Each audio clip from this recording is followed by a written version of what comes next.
ఆర్ఎస్ఎస్ని ఎక్కువ హేట్ చేసింది నెహ్రూ గారు. ఆ సంగతి మీకు తెలుసు.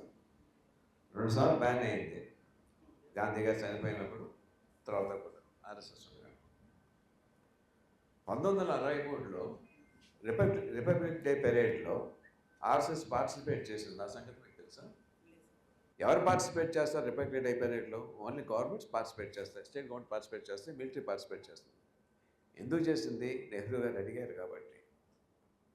నెహ్రూ గారికి ఆర్ఎస్ఎస్ మీద చట్టపరమైన పార్టిసిపేట్ చేయమని అడగరు కదా. ఎందుకు చేశారు ఆయన? 1962లో నెహ్రూ గారు అమాయకంగా పంచశీల అనే ప్యాక్ట్ పెట్టుకుని అందరితోనూ సంధి చేసుకుంటే యుద్ధాలు ఉండవు కదా అని చెప్పి నమ్మి చైనాతో కూడా చేసుకున్నారు. వాళ్ళు ఆక్యుపై చేసుకున్నారు. తెల్లపోయారు ఆయన. ప్రతి పోలీస్ ఆఫీసర్ని గన్ ఉన్న వాళ్ళని బార్డర్ పంపించేశారు. ఇక్కడ లా అండ్ ఆర్డర్ మెయింటైన్ చేయడం లేదు, ట్రాఫిక్ మెయింటైన్ చేయడం లేదు. అప్పుడు ఆర్ఎస్ గురూజీ గోల్వాల్కర్ గారిని పిలిచి ఆయన రిక్వెస్ట్ చేశారు. ఓవర్ నైట్ 70,000 మందిని ఆర్ఎస్ఎస్ కార్యకర్తలు 3 మాసాలు 4 మాసాల పాటు చేశారు దాన్ని.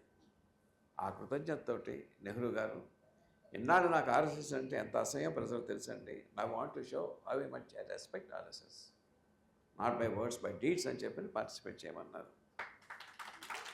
తెలుసండి, ఎక్కడ కెలామిటీ వచ్చినా సరే ముందు వచ్చేది ఆర్ఎస్ఎస్ కార్యకర్తలండి.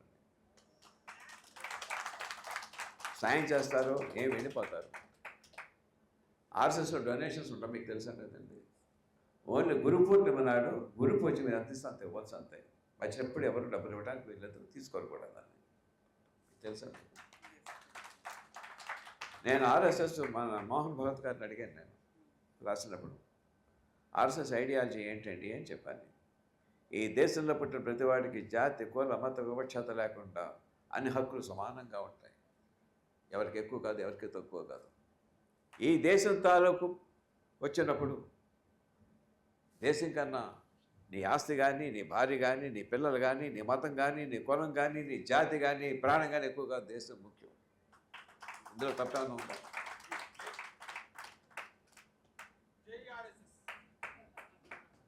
ఏమన్నా తప్పుందా దీంట్లో? ఇది చెప్పదలుచుకున్నాను నేను.